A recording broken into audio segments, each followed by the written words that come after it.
I'm Kelsie Poore. And so, who in here has a social media account of some kind? Okay, pretty much what I thought. Everybody in here. And pretty typical. And I have a few facts I want to share. So, about 79% of the population has social media, and that's just in 2019, and we just now started April. The most popular social medias by audience are first Facebook, then Instagram, then Twitter, and then Snapchat. A fact that I thought was pretty interesting was there were 49,380 photos posted in an internet minute in June of 2018. And then there are about 500 million tweets per day. So a lot of people have social media, and we've established that everybody in here does. So now think about what you post on those accounts. Do you post positive things? Do you post bad? Do you post depressing things? Like, kind of, what do you post? And does what you post depend on what social media you use? I know it does for me. I post good on some accounts, and then other things, kind of for venting and getting stuff off your chest. So I found this picture, and it's kind of like a hexagon, but it shows, like, in the middle is like us, like that's our identity, and then the different, like, other ones around it, kind of what we post and what we share with our followers and the people that see our posts and tweets and different things. So now that we have a base, let's dig a little deeper into the topic. So we, like I said, we try to find the good things. We don't look for things like, oh, that's depressing, let me post about it. We're like, oh, that's a pretty wall, or oh, this is pretty, let me get a picture in front of it. We find the good. We look for good captions. We look for positivity to post. But we have those bad things. We don't want them to be seen. So I have some real life examples of kind of what this is. So when I was scrolling on my Twitter one day, I saw this girl tweet this, and it says, in her graphic design class, she had to come up with a poster of something she wanted to make people aware of. So this is kind of what made me do this topic anyway, because I thought about it myself, and I do the same thing. So her examples are, so in this picture, you can't really see the captions, but the small caption of the actual photo, she says, "Mama, I made it." But in the top corner, it says like her doctor had just prescribed her medicine because she was so anxious to go on this trip. But she didn't say that in her post, and you would never guess it from how happy she looks in the picture. Her next example was this girl, she got all dolled up, taking a picture and posted it. But up in the top, it says like her boyfriend, like she had just gotten broken up with over the phone, like right before this picture was taken. So like, we don't know what's happening.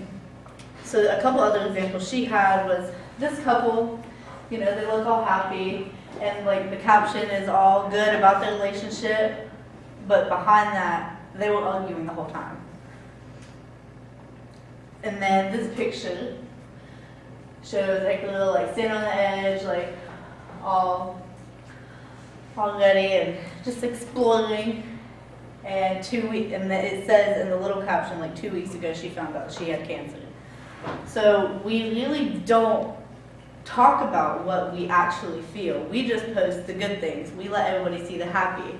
I have my own example. Like in this picture, I was smiling, I got ready. I didn't really have a good caption, but right after this, I didn't have a date to this dinner. I didn't care about that. I wasn't concerned. But it was the fact that everybody else, drove together, went to the place together, and I was by myself. So that whole drive from taking pictures to the school, I basically had to I just held back tears because I just was by myself. My mom, nobody was there to take pictures with me except for 15 minutes when everybody else was there the whole time.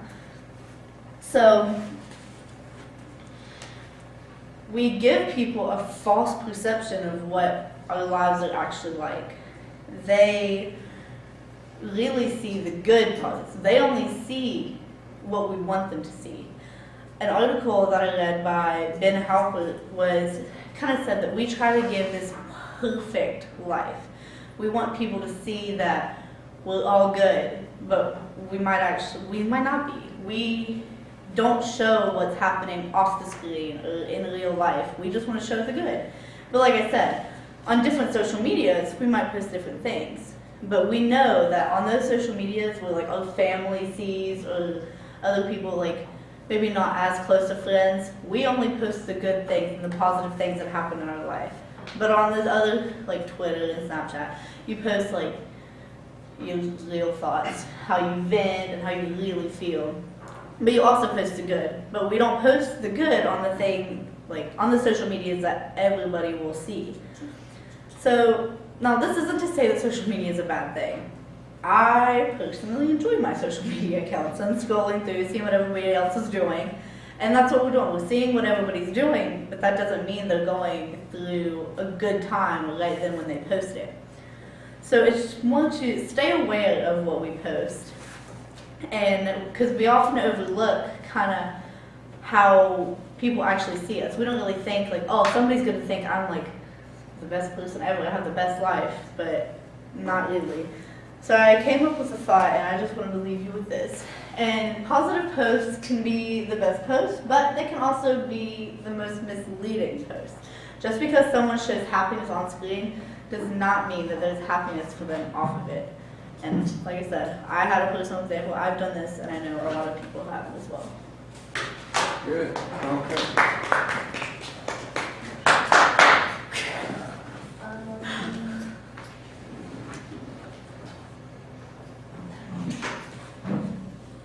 How often do you use social media? I mean, I would say I'm on my social medias every day, but I definitely don't post every day, especially